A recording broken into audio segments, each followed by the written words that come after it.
کر دو۔ اچھا، اس معاملے میں ایک بات جو میں نے وہاں کہی کہ ہمارے ہاں شاعرانہ جو مبالغہ آمیزی ہے، یہ میری گفتگو کا حصہ انہوں نے حذف کر دیا ہے۔ اور میں نے ایک سنی شاعر، بہت بڑے عالم، جن کے حوالے سے آج بھی میری تقریر ہوگی خالق جناح ہال میں، مولانا محمد علی جوہر کے ایک شعر کے حوالے سے کہا کہ قتل حسین اصل میں مرگ یزید ہے، اسلام زندہ ہوتا ہے ہر کربلا کے بعد۔ میں نے کہا بالکل محمل شعر ہے، اسلام مرا ہی نہیں تھا، زندہ ہونے کا کیا سوال؟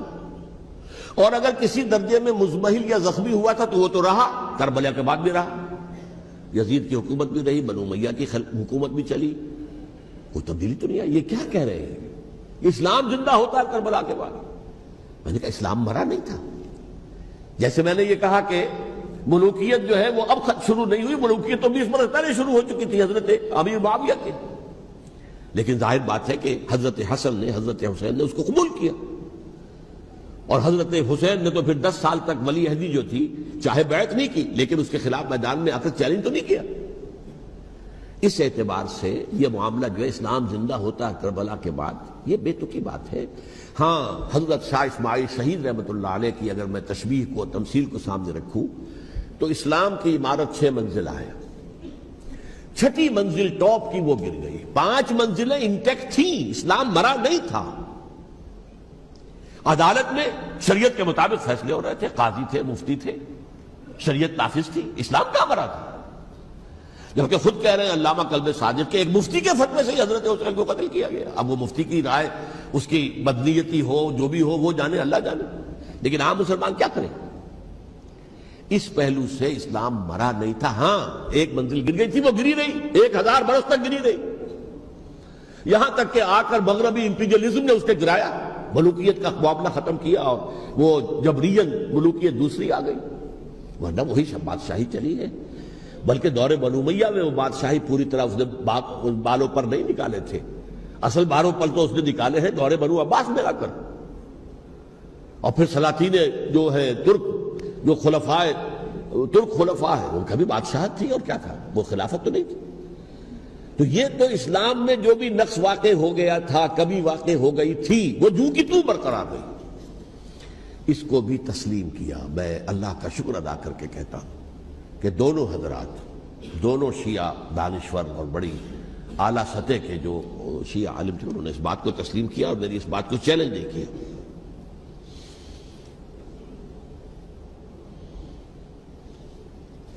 اصل میں تیسری بات میں نے یہ کہی کہ دیکھیے، حضرت حسین رضی اللہ تعالی عنہ کی اس شہادت کے بعد، اس کے بعد واقعہ حرہ بھی ہوا، جو واقعہ کربلا سے بھی بعض اعتبارات سے زیادہ بھیانک اور زیادہ گھناؤنا واقعہ بنو امیہ کی تاریخ ہے، جس کو لوگ جانتے ہی نہیں۔ مدینہ کے کچھ لوگوں نے بغاوت کی اور انہوں نے اس کے خلاف فوج بھیجی، اور فوج کو جب مدینہ فتح کر دیا، 3 دن کے لیے حلال کر دیا، جو چاہو کرو، یہاں جسے چاہو مارو، جسے چاہو لوٹو، جس کا گھر چاہو برباد کرو، جس عورت کو چاہو ریپ کرو، اور یہ مدینہ النبی کے اندر ہوا ہے۔ تو کاٹ کھانے والی ملوکیت کے اندر بہت سے واقعات ہوئے۔ عبداللہ ابن زبیر کھڑے ہوئے، انہوں نے حکومت قائم کی تھی، لیکن یہ کہ وہ تو 6 سال کے لیے کامیاب بھی رہے، ایک حکومت قائم کی، بنو امیہ کے ہاتھ پر بیعت نہیں کی، بالآخر ان کی حکومت بھی ختم ہو گئی۔ پھر حضرت زید کھڑے ہوئے، انہوں نے بغاوت کی، وہ بھی ناکام رہ گئے۔ پھر بنو عباس میں کھڑے ہوئے حضرت نفس زکیہ، حضرت حسن رضی اللہ تعالیٰ عنہ کے اولاد میں سے، وہ بھی ناکام ہو گئے، شہید ہو گئے۔ پھر یہ سمجھ لیا گیا کہ اب یہ جہاں تک 6ٹھی منزل ہے وہ تو دوبارہ تعمیر نہیں ہو سکتی، یہ تو جس کی لاٹھی اس کی بھینس، جس کے پاس طاقت ہوگی اس کی حکومت ہوگی، جس کا قبیلہ زیادہ قوی ہوگا، جس قبیلے میں زیادہ عصبیت ہوگی، مضبوط ہوگا، متحد ہوگا، طاقتور ہوگا، اسی کی حکومت ہوگی۔ البتہ اس کے نیچے لوگوں کے اخلاق کی اصلاح کرو۔ صوفیاء کرام نے وہ کام اپنے ذمہ لیا، اور بالکل وہی کام ہے کہ جو ائمہ اہل بیت کرتے رہے۔ حضرت حسن کی اولاد میں پھر حضرت علی بن حسین رضی اللہ تعالی، حضرت حسین کی اولاد میں پھر امام محمد باقر، امام محمد جعفر صادق، اور اس کے بعد بھی 5 اور، کسی نے بغاوت نہیں کی۔ جیسے علماء کرام کام کر رہے تھے، اور جیسے صوفیاء کرام کام کر رہے تھے ایسے ہی وہ مسلمانوں کی علمی تربیت، روحانی تربیت و تزکیہ کر رہے تھے. کسی نے حکومت کو چیلنج نہیں کیا. نوٹ کر لیجیے اس بات کو. حضرت علی نے بھی چیلنج نہیں کیا تھا، حضرت حسن نے چیلنج نہیں کیا، خود صلح کر لی. تو ائمہ اہل بیت جو 12 یہ گنتے ہیں، جن میں سے آخری جو ہے حضرت مہدی کو تو ابھی ظاہر ہونا ہے، ان کے عقیدے کے مطابق وہ روح پوش ہیں، وہ ظاہر ہوں گے. لیکن 11 حضرات کے بارے میں یہ کہ حضرت حسین کے سوا کسی نے بھی چیلنج نہیں کیا وقت کے نظام کو. اور حضرت حسین نے بھی اس مغالطے پر کیا کہ کوفی ساتھ دیں گے، اور یہ موقع ہے کہ یہ جو 6ٹھی منزل اسلام کی گر گئی ہے اسے دوبارہ تعمیر کر دیا جائے.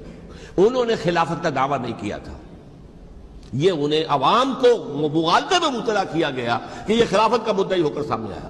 جیسا کہ میں نے آپ سے کہا تھا، امیر معاویہ نے حضرت علی کے عہد خلافت میں کبھی خلافت کا دعویٰ نہیں کیا.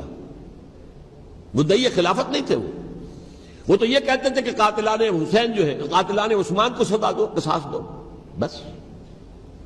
اسی طرح حضرت حسین نے بھی. اب دیکھیے اس ضمن میں اس میں کوئی شک نہیں ہے، حضرت حسین رضی اللہ تعالی عنہ کی جو شہادت ہوئی ہے اور ان کے ساتھیوں کی، اعزاء و اقارب کی،